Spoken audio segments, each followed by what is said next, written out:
Well, he helped shape America's economic policies for decades. He was one of the best known and most influential economists ever, and now he is gone. But Milton Friedman leaves quite a legacy, one that will last for decades. Michelle Caruso Cabrera on The Money tonight.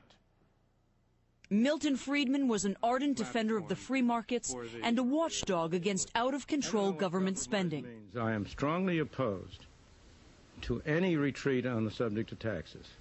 I think raising taxes will not, in fact, reduce the deficit. It will simply increase spending. His ideas would become the backbone of the Reagan Revolution. But it was work done decades earlier that won Friedman the Nobel Prize in Economics in 1976. He was the first to say that what the Federal Reserve does matters, and matters a lot. He turned conventional economic thinking on its head when he argued the central bank was responsible for the Great Depression by keeping the money supply too tight.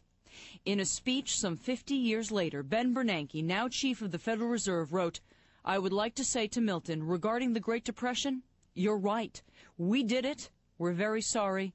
But thanks to you, we won't do it again."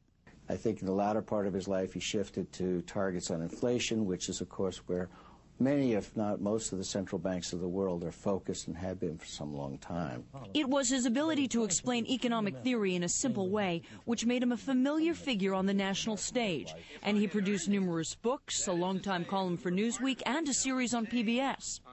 Friedman firmly believed capitalism and democracy were inextricably linked, and early on predicted the failure of the Soviet Union.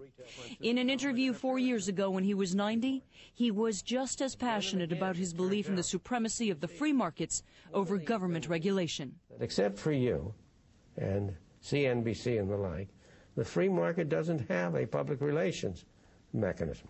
It doesn't have public defenders, as it were. The government always has a public defender. It has a straight access to the media. He was not without controversy.